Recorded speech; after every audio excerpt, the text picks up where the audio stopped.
আমার দেশ সম্পাদক জনাব মাহমুদুর রহমান তার পত্রিকায় একটা কলাম লিখেছেন।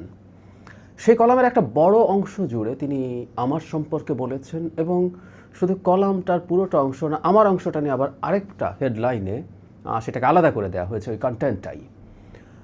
কলাম মানে হচ্ছে অপিনিয়ন, একজন ব্যক্তি তার অপিনিয়ন জানাতে পারেন। আমি নিজেও প্রচুর কলাম লিখেছি, সেখানে আমার অনেক মতামত আছে। সেই মতামত কারো কারো পছন্দ নাও হতে পারে, সেই বিশ্লেষণ কারো কারো পছন্দ নাও হতে পারে, কিন্তু আমরা একটা জিনিস এক্সপেক্ট করি, কাউকে নিয়ে যখন আমরা কোনো কথা বলবো, তাকে নিয়ে যদি কোনো তথ্য কখনো দেই, সেই তথ্যের বস্তুনিষ্ঠতা থাকতে হবে। এটা সবচাইতে জরুরি। আমি নিজেও এই ব্যাপারটায় খুবই সতর্ক থাকি। যারা মাহমুদুর রহমান যা লিখেছেন তার মধ্যে কিছু তথ্যের সমস্যা আছে এবং সেই প্রসঙ্গেই কয়েকটা কথা বলা একটু জরুরি বলে মনে করি। তার আগে কয়েকটা ইন্ট্রোডাক্টরি কথা। যারা মাহমুদুর রহমান যে কলামটা লিখেছেন, তিনি মূলত এটার হেডলাইন হচ্ছে 90দের পাহারাদারিতে জাতীয়তাবাদী দলের সংস্কৃতি চেতনা। মানে এখানে কিছু প্রেক্ষাপট বর্ণনা করেছেন, বিএনপির সংস্কৃতি চেতনা কেমন ছিল, কেমন হওয়া উচিত ইত্যাদি ইত্যাদি। সেখানে তিনি মন্ত্রীকে নিয়ে কিছু কথাবার্তা বলেছেন সংস্কৃতি মন্ত্রণালয়ে, সেখানে তারপর তিনি আমাকে নিয়ে খুব দীর্ঘ সময় কথা বলেছেন। তিনি বিএনপিকে সংস্কৃতি কেমন হওয়া উচিত অনুচিত সেই ব্যাপারে নির্দেশনা দিতে চাইছেন, উপদেশ দিতে চাইছেন।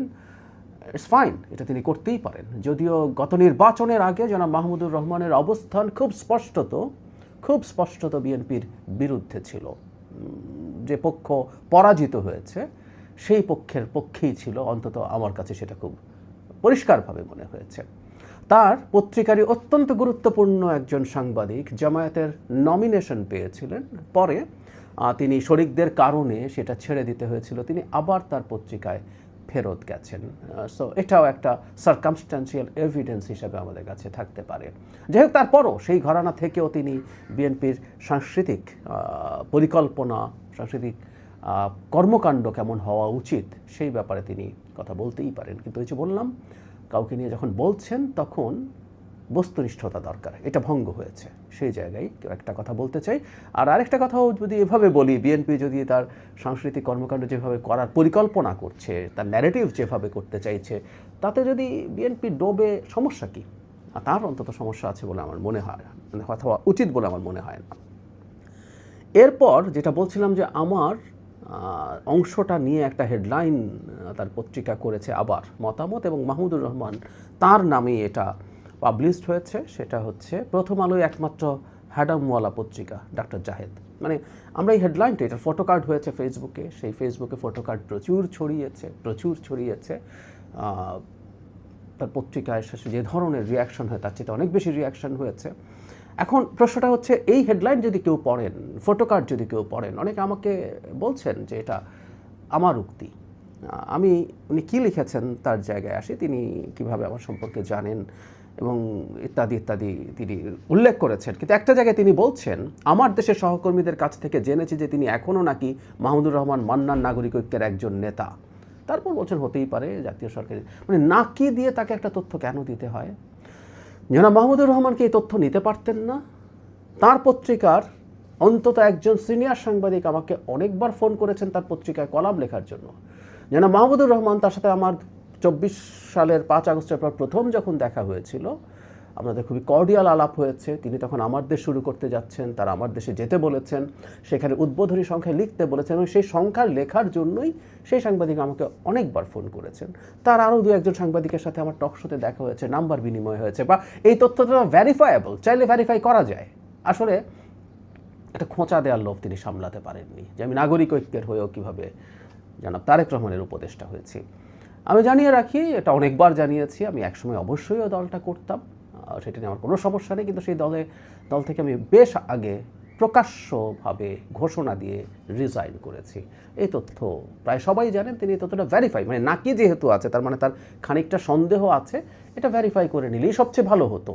যেন মাহমুদুর রহমানের মতো একজন মানুষের কাছে আমরা এটা এক্সপেক্ট করি।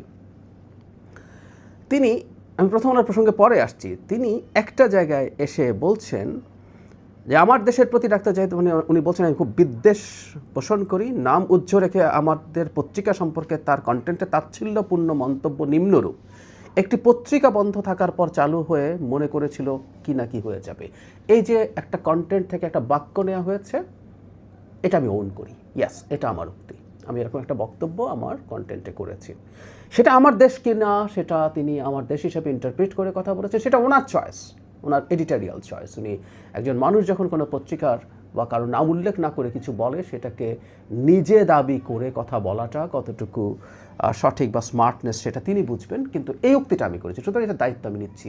কিন্তু যে প্রসঙ্গে আসছিলাম, খেয়াল করে তিনি বলছেন আমার বৈশিষ্ট্য বলার ক্ষেত্রে, এক, ডাক্তার জাহেদ বাংলাদেশে প্রথম আলোকে একমাত্র হ্যাডামওয়ালা সেকুলার এবং লিবারেল সংবাদপত্র মনে করেন। ব্রাহ্মণ প্রথম আলো ছাড়া দেশের বাদবাকি মিডিয়া তার কাছে নিতান্তই নমসূত্র। আপনারা যারা পড়লেন তারা বুঝতে পারছেন এটা জনাব মাহমুদুর রহমানের একটা অপিনিয়ন। ফাইন, ওনার এই অপিনিয়ন থাকতে পারে, উনি বলতেই পারেন। হ্যাডামওয়ালা প্রথম আলোর একজন কলামিস্ট হিসেবে ডাক্তার জাহেদের বেজায় গর্ববোধ রয়েছে, এটাও তার বক্তব্য, ইন্টারপ্রিটেশন হতে পারে।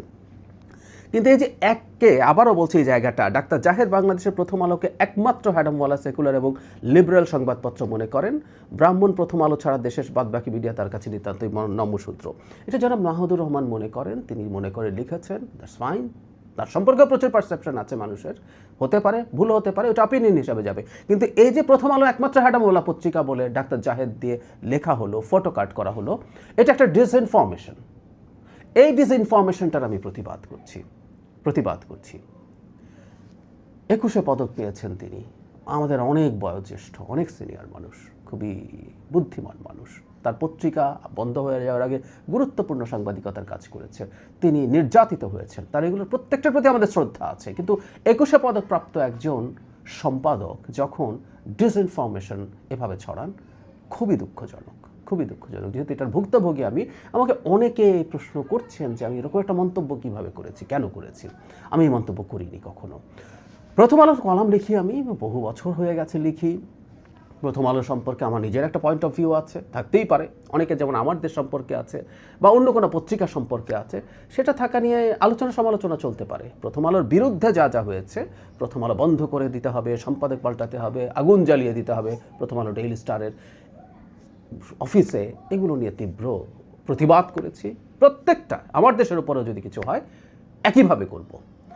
আমার দেশ যখন বন্ধ হয়েছিল তখন ব্লগে লিখতাম, তখন আসলে এই টিভিতে যাই না, যাওয়া হলে এগুলোর প্রতিবাদও যে কেউ দেখতেন, তখন লিখেছি, তখন বলেছি কোনো পত্রিকা যেটাই হোক না কেন, আমার দেশ তো বটে জামাত শিবিরের বিরুদ্ধে, উনি লিখেছেন আমার জামাত শিবিরের বিরুদ্ধে তীব্র বিদ্বেষ আছে, বিরোধিতা আছে। জামাত শিবিরের অধিকার নিয়ে যখন কথাবার্তা হয়েছে, এটা সবার সাক্ষী আছেন, হাসিনার সময় তখনও প্রচুর কথা তাদের অধিকারের পক্ষে বলেছি, তাদের রাজনীতির প্রতি তীব্র বিরোধিতা আমার আছে, এটা ঘোষিত, and I can do that.